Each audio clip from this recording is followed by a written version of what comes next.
The real Chuck E. Cheese.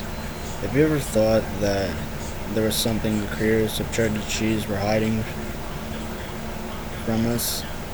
Or have you ever found something to be off about the place? Even there could be robotic mascots that danced on stage? I didn't until I found out the truth about Chuck E. Cheese. It all began on the first time I had ever visited the place. I was around the age of 5 or 6, so I, of course, was pretty ecstatic to go.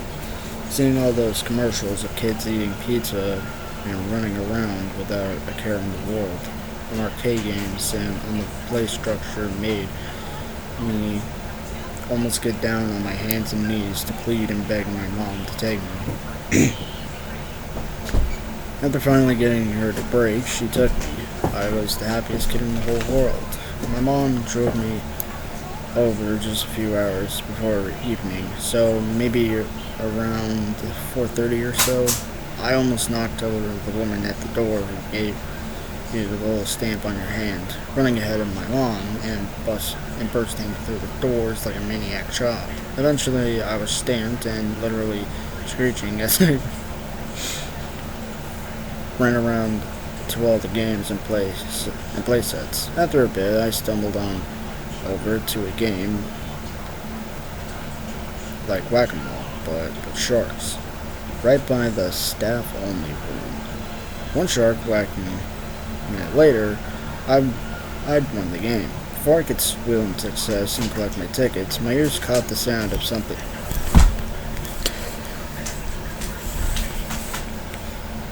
very strange going on near the staff-only room. I could hear someone say, "Test number 15 on mutated rat results in angered behaviors, such as throwing desks and scientists at the wall."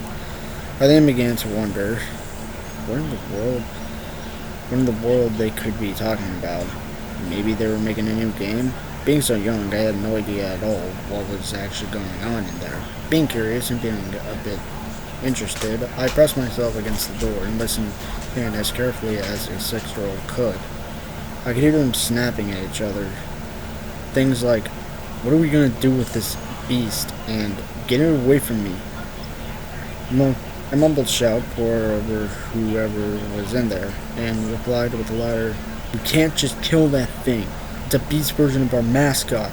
The talking stopped. I blinked for a second and pressed myself closer to the door. I quickly realized that this was a very bad mistake.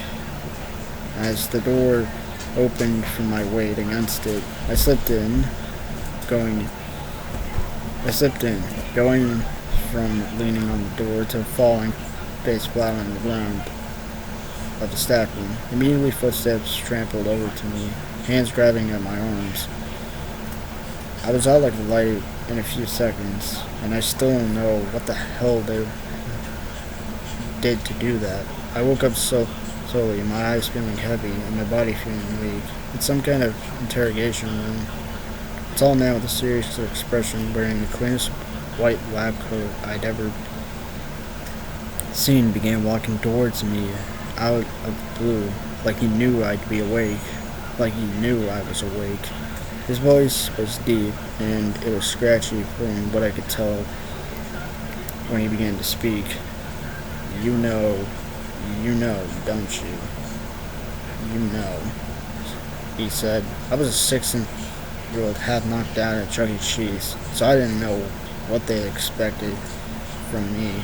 I bad moaned for a second, letting my tone function correctly. What? What? I replied dumbly, blinking hazily. He grabbed my arm, making the static feeling intensify somehow. He pulled me a bit, making me whine, though I quickly shut my toddler trap when a loud bang on the door echoed throughout the room. Naturally, me being so young and clueless, I screamed, thrashing around. The man let go of me, snapping at me to shut my mouth. Forgetting about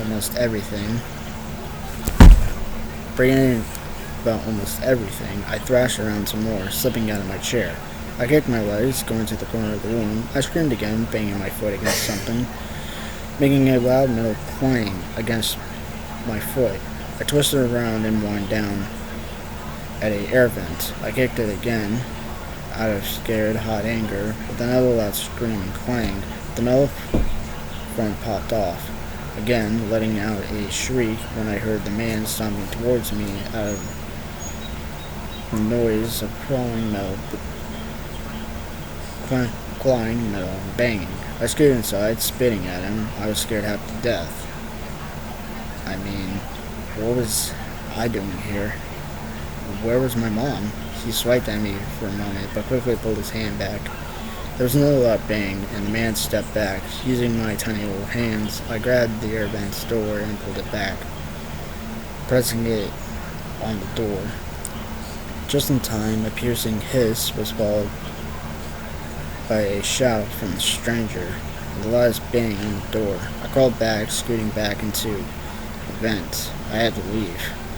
Even being so young, I knew I was in trouble. I hastily turned around with a bit of a struggle, slowly crawling down the vent.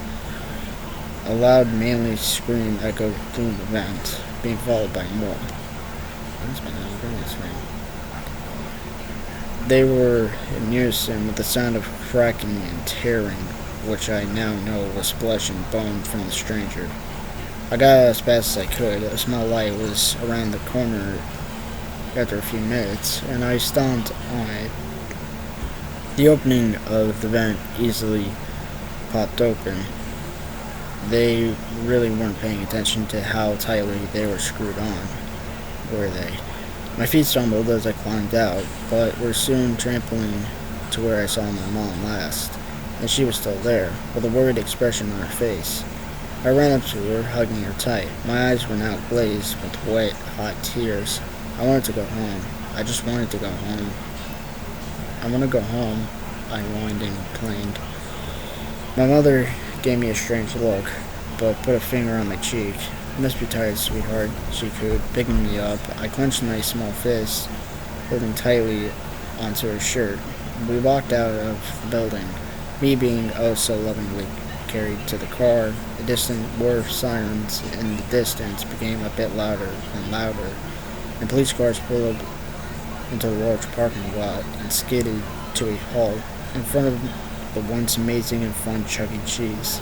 My mother almost ran to the car and quickly buckled me into my car seat. A couple hours later, home and safe. That night, I walked out of my room to get some water before I went to bed. I happened to me trying to procrastinate so I didn't have to sleep, and my mother was watching the news. The reporter was talking about some kind of mutated rat coming out of Chuck E. Cheese and disappearing down the alleyways. So what happened to the real Chuck E. Cheese? God only knows. But I will never, and I repeat, never go into any damn Chuck E. Cheese for as long as I live.